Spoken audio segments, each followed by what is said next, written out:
Good evening. Thank you. All right. Now welcome. And please, a warm welcome for Scott Strong, third horn of the Detroit Symphony Orchestra. Thank you very much. Happy to be here. So I'm just going to spend a few minutes talking about the Prokofiev and Bruckner on the program, and then maybe we'll talk with Scott about what it's like to play horn and play horn in this orchestra and play horn on this fantastic brass piece. Now I'm nervous. No.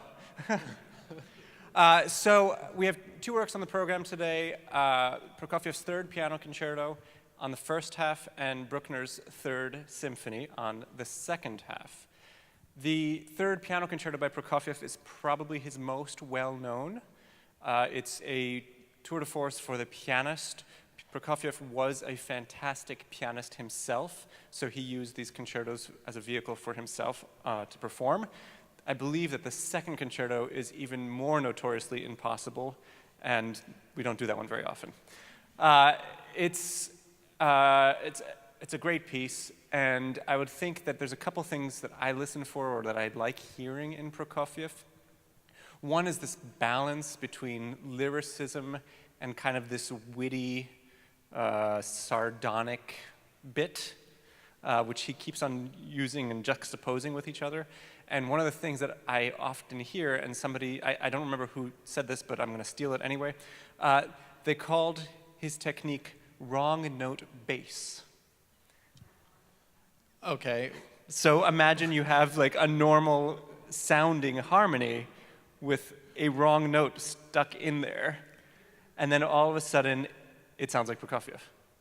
I actually have a weird story about this. I did an assignment when I was in school on Prokofiev's Romeo and Juliet, and there was a section that had, it was supposed to be on a 20th century piece of music, which that qualifies, and I was supposed to highlight certain 20th century techniques that were in the piece. And there was one that I was like, well, that's 20th century, but I don't know why, like can't identify it. And my teacher, who's a composer, was just like, oh, he just threw some notes in there. The wrong ones. Yeah, the wrong ones, apparently. They don't fit in the chord, they're not analyzable by any means, they're just wrong notes. And then, you know, as the assistant conductor, you sit out there during the week, and actually Mark, the fourth horn player, asked me about a few notes to check against the score, which happened to be in the Bruckner, because Bruckner also kind of uses wrong note bass. And sure enough, those notes are correct, and they clash between Scott and Mark on purpose. So thank goodness. Yeah, you're allowed to hit the wrong notes there. So the concerto's great. The other thing that Prokofiev has is this kind of neoclassical approach. The second movement is in a classic form of theme and variations, and the theme itself looks backwards to a kind of gavotte, an early Baroque dance form. And actually the last movement, I really like what Prokofiev said about it. He calls it an argument between the piano and the orchestra. But he does a great job of balancing the forces of the piano and the orchestra. And sometimes in some concertos, you kind of have one overpowering the other, but in this concerto, the orchestra has quite a lot to play, and so they've got balanced, important roles. And our soloist is the young Italian pianist Beatrice Rana, who I believe has been here a few years ago, and she's fantastic, so we're very happy to have her back. Okay, now very briefly about Mr. Bruckner. I don't think you can say briefly when you ever talk about Bruckner. But this third symphony is probably, in his output, the piece that kind of launched him as a symphonic composer, if you can say that, because it was a huge failure when it first premiered.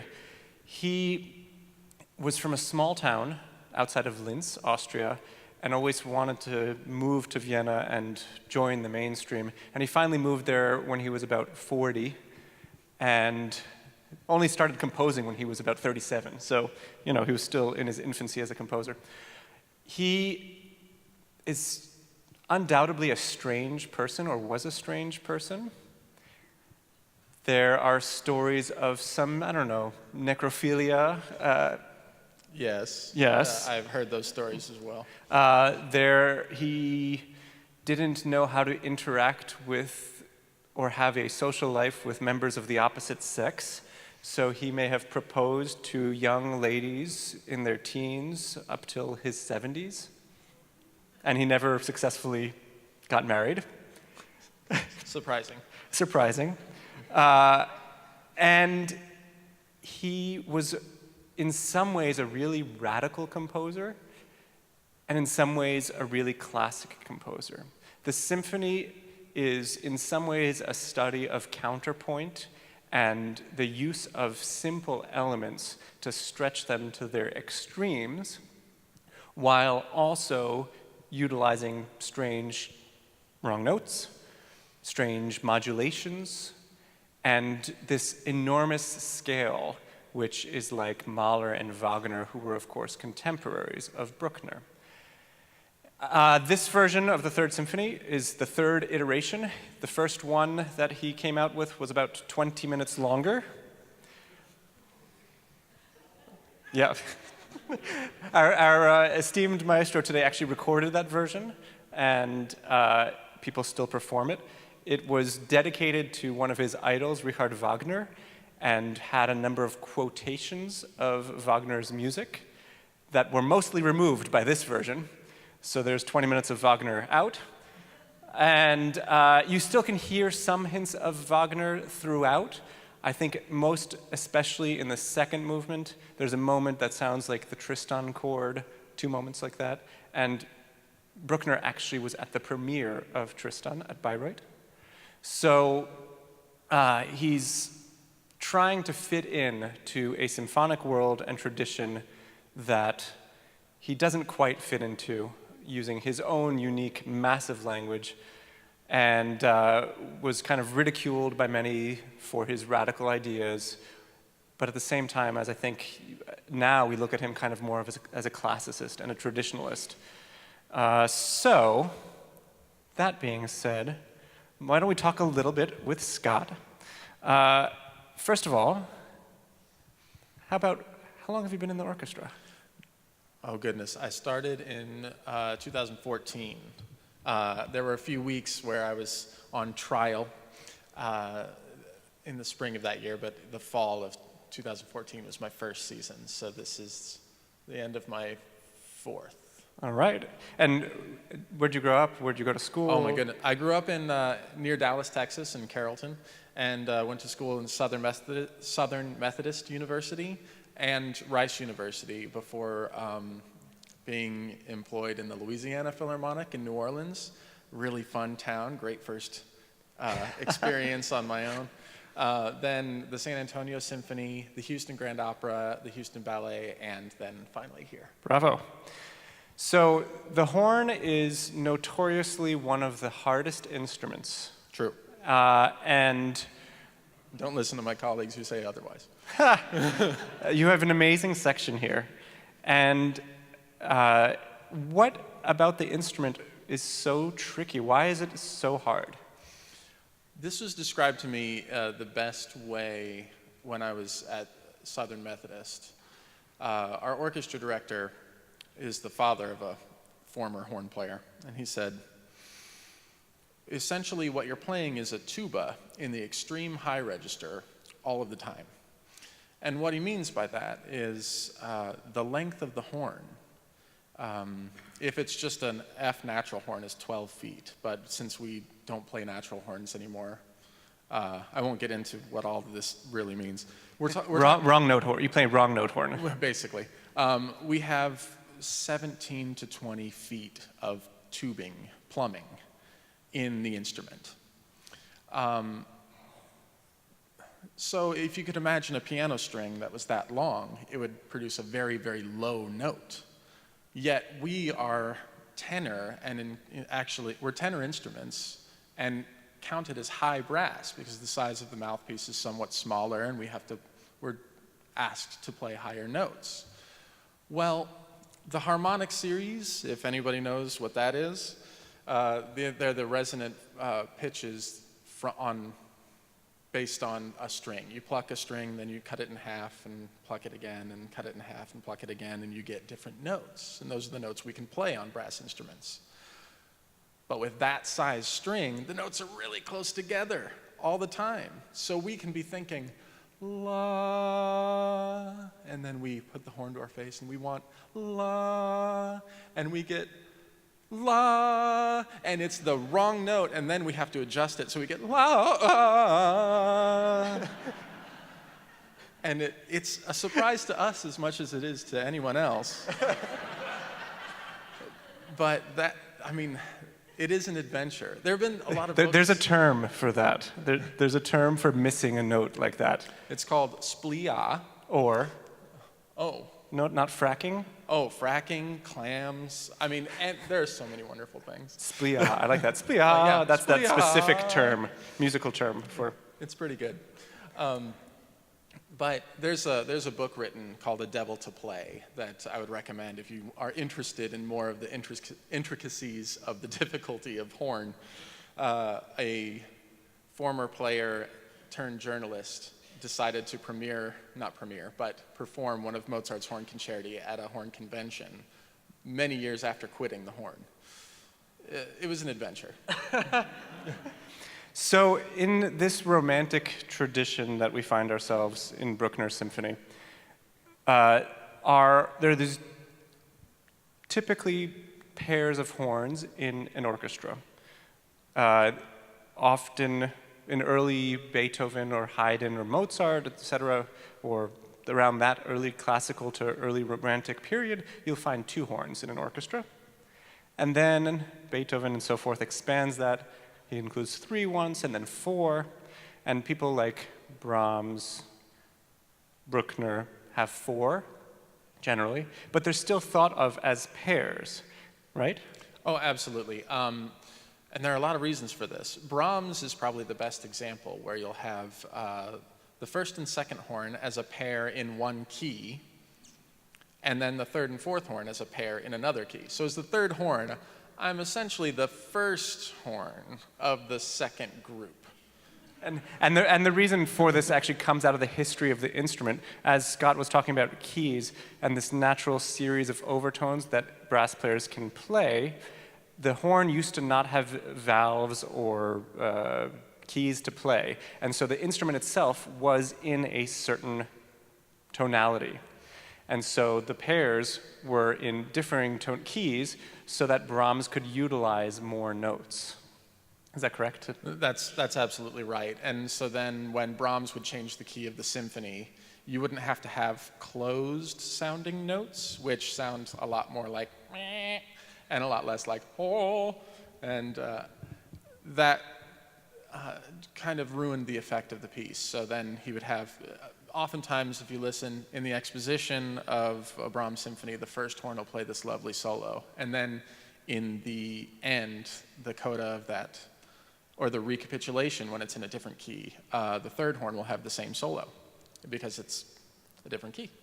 So today you're playing on the second half in Bruckner's symphony, and you're asked to play actually in quite a lot of keys.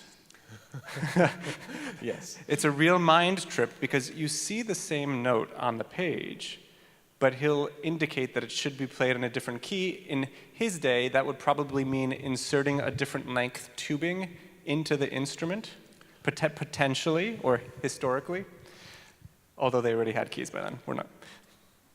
Well, it's interesting the way the horn was played. When you added valves, it was still often played like a natural horn, only then you'd have a natural horn that you can play with your hand, manipulating the pitch to get your different notes. And then you would put one finger down and manipulate your hand to get the different notes in a different key. Sorry, I don't think we know what that... So we don't see the right hand of the horn player is inside the bell of the instrument. And you're not just holding it like a little baby. Well, we're doing a lot more of just holding it now than we used to. The Mozart horn concertos were written to only have the notes be changed by the lips of the player along the harmonic series, as we talked about, and the right hand closing off a certain percentage of the bell to change the pitch for the more chromatic sections. We said it was hard, right? There's a lot to it. So, would you consider this symphony a major work for the brass section? Yes. All Bruckner symphonies seem to be pretty much major works for the brass section. The instrument that he played was the organ, and it seemed like when he really wanted to hear the sound of the orchestra with all the stops All the stops, open, yeah. The brass was the section he would go to for that, and you will hear that. Oh yeah, there's that. I'm glad you mentioned the organ nature of the sound. For 10 years, Bruckner was the organist at a monastery called St. Florian, and he was a world-famous organist, whatever that means for the time, without Twitter to say he was a world-famous organist. And this church has a decay. In other words, when you make a sound to when it stops echoing and reverberating and so forth, of something like 8 seconds. So you just imagine, ba,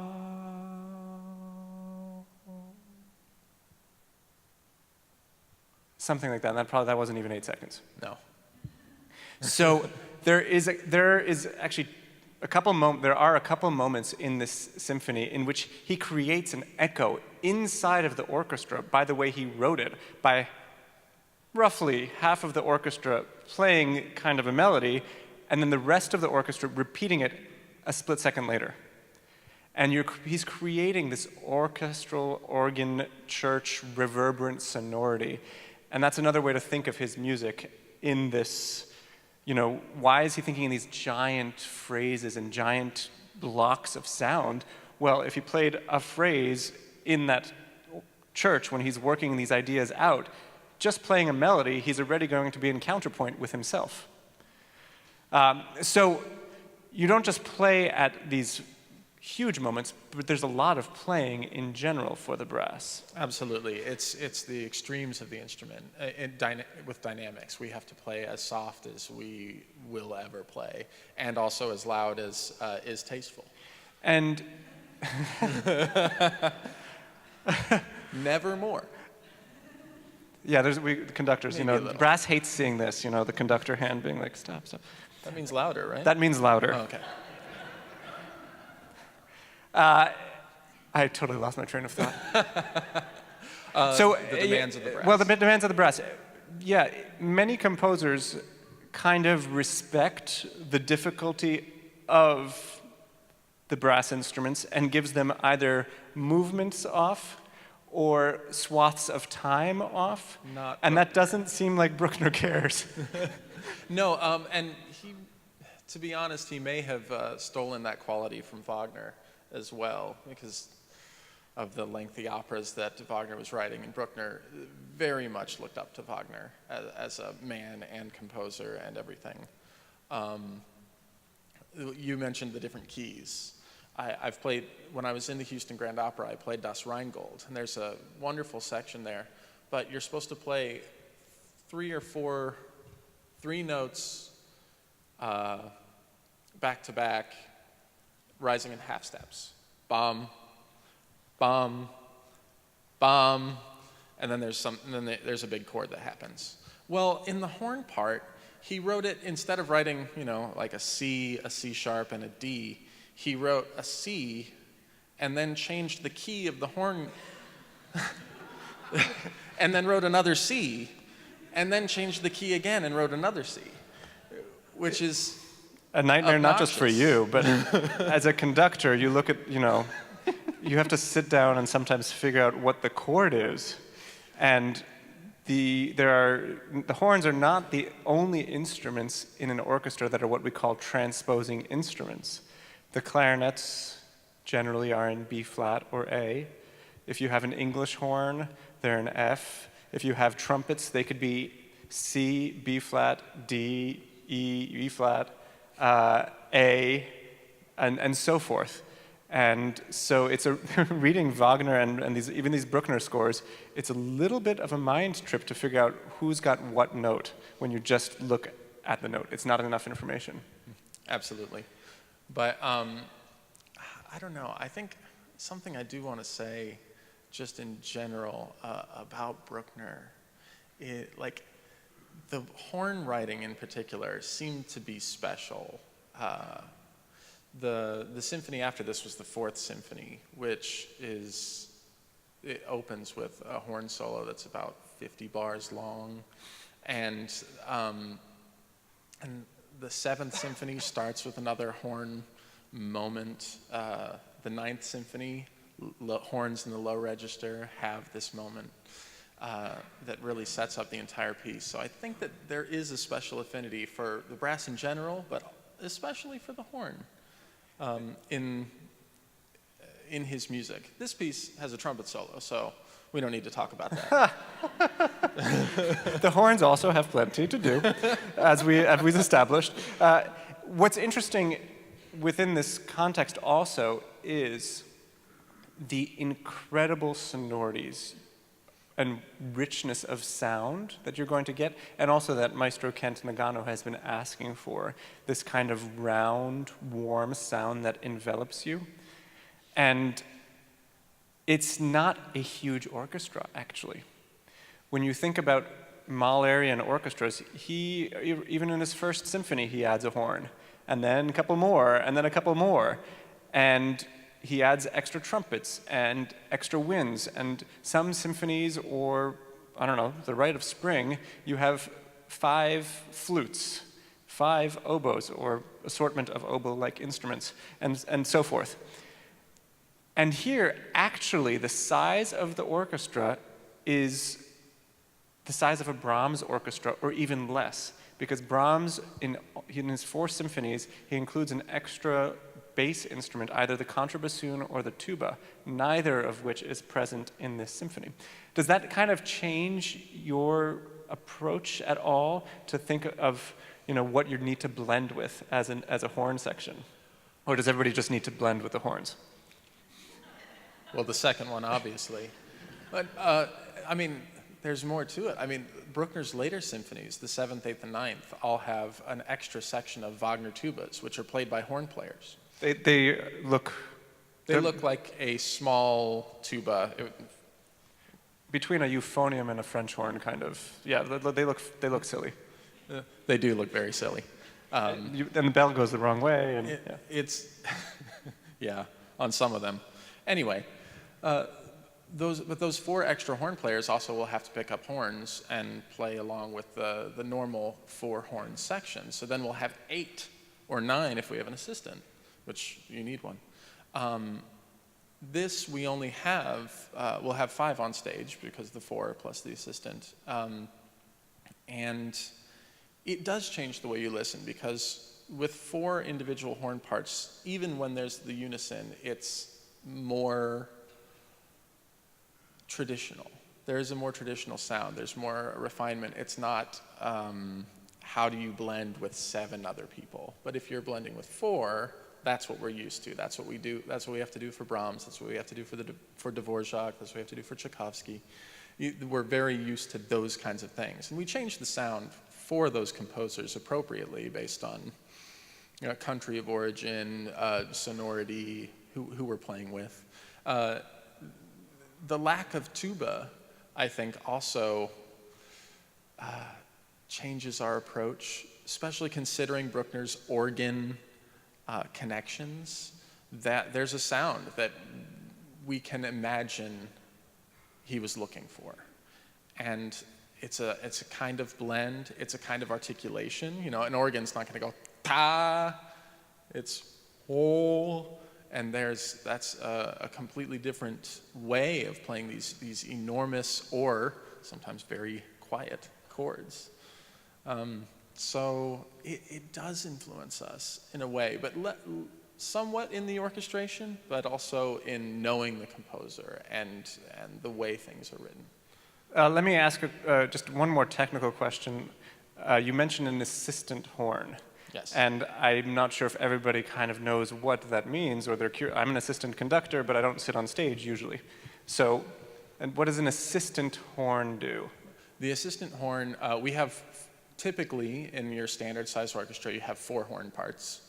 The two In those pairs we talked about. The 2 groups of 2. But the most demand is put on the first horn all the time, where they have to play the highest, the loudest, they have to play for the longest amount of time. And then the composers that are so wonderful, and we love them all, will write a delicate solo that has to be the most beautiful thing you've ever heard. Meanwhile, your face is hurting because you've put a piece of metal against it for an hour or 4 hours in Wagner's case. And so the assistant horn is there to relieve some of that. Not like a face massage. Now there's an idea. So in other words, in the louder passages or in the sustained notes, which are kind of the tutti section when the whole orchestra is playing, the assistant takes some of those notes to basically make sure that the muscles of the principal horn aren't completely shot. At the discretion of the principal horn, they will make sure that the part sounds the best it possibly can, knowing that the duty that they're asked to perform is, especially the role with the modern instruments and the different decibel levels that we're asked to play now versus 100 and 150 years ago, we're really making sure that it's the best quality. Now, what if the third horn has a big, delicate solo coming up after a loud section? Can you ask the assistant to take something from your part too? You can always ask. Sometimes see what I've asked the wrong questions. I think we have time for maybe one question, if somebody has a question for Scott about playing in the orchestra, or if there are some can of worms we've opened up with this instrument. Yes, right here. I'm just intrigued by this assistant horn concept. Is that something that a lot of composers? So the question is whether, is the assistant horn player, who's kind of putting that role in? Is it an orchestra thing? Is it a composer thing? Is it a piece-to-piece thing? Well, let me be more clear. The way an assistant is used on a piece that only has 4 parts is not indicated by the composer. That's something that's the practice that especially American orchestras, but is done around the world, that we do to make sure that we're performing at the best. However, there are many assistant principals throughout the orchestra. We have assistant principal, flute, oboe, and their job is to play principal on a different piece, which also happens. So our assistant principal will be playing the Prokofiev, right, and then we'll also play assisting on the Bruckner. So in other words, the difference between the nomenclature, or the term assistant principal horn, as opposed to assisting on a certain piece. Right. Well, I hope you have a little bit more of a, I'm sorry, I have to get off the stage because our musicians have to warm up.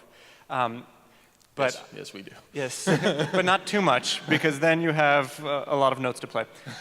But they're really fantastic pieces. I'll throw out one more thing to think about just for this type of program, and that's that these days many symphonic works and concerto works have some kind of backstory and programmatic aspect. But tonight you hear 2 fantastic works, which of course there are moments which are very programmatic, be it a prayer or a march or something like that. But in general, they're just thought of as absolute music, as music that is there for the sake of music, and that takes you on a journey and an emotional trip through music alone.